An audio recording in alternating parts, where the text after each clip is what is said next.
I'm Nijad Fares, and I guess I'm up next. I promise you, I promise you not to speak over 40 minutes. Good morning, Your Excellency Gibran Bassil, Your Excellency Minister Cesar Abi Khalil, Congressman Dar Issa, and Congressman Ruben Kiwan, Excellencies and Ministers. Thank you, Minister Bassil, for having created LDE, along with your team, such an important forum linking Lebanon with its sons and daughters abroad. I am not just being diplomatic and patriotic when I say that there really are tremendous opportunities in the energy sector in Lebanon. American energy giants ExxonMobil, Chevron, and Marathon have all thought so. Nor am I a Lebanese government official attempting to present a rosy picture.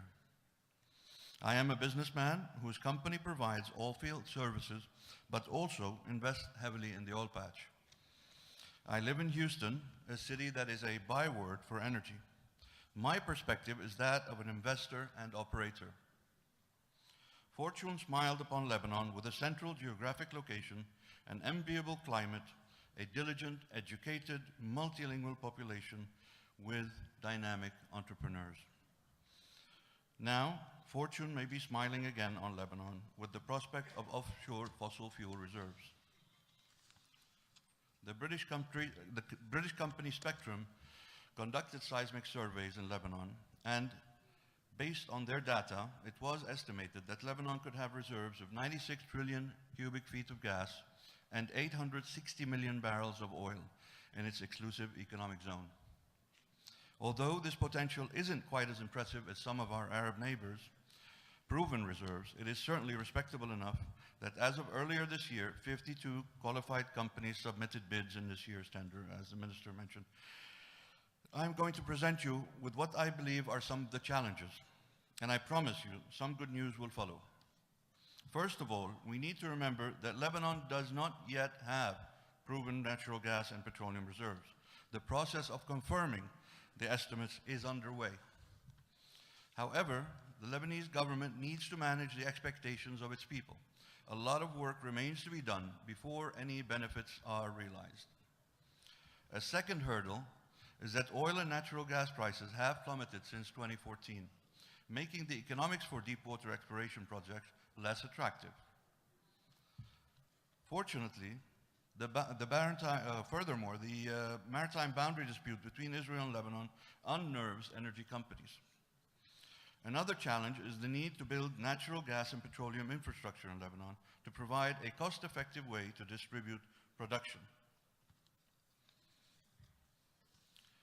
The Lebanese Petroleum Association has a board representing Lebanon's 6 largest religious communities and a rotating chairmanship.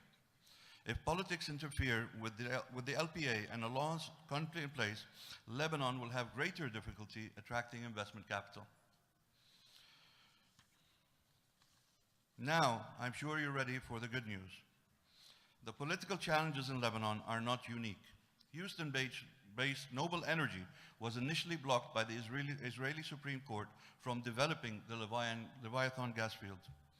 Even here in the US, administrations have been very restrictive of drilling by introducing complicated rules and regulations that hindered the production of fossil fuels. Since the election of General Michel Aoun as president and the formation of a national unity government, the Lebanese political environment has become the most harmonious we've seen in years.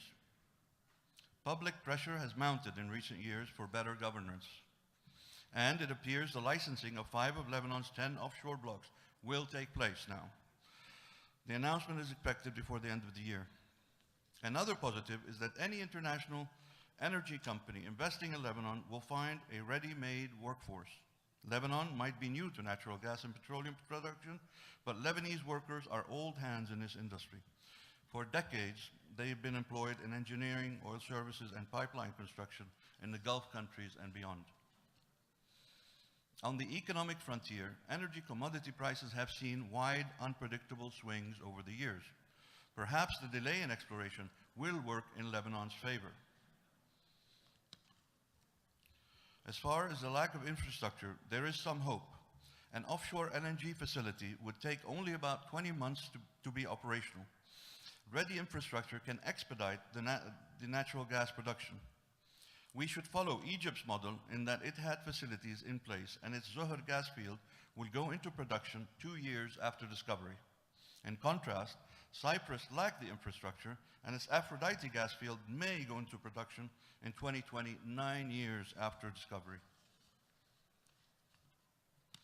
As for the maritime boundary dispute, there is good news as well.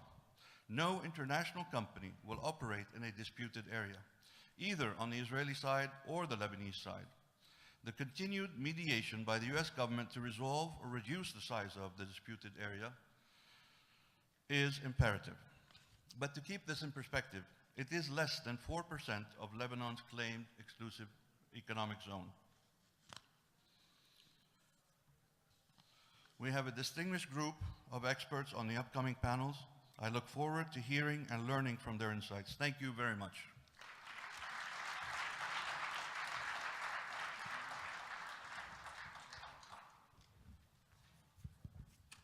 Ladies and gentlemen, allow me first to welcome Mr. Alexander Checker.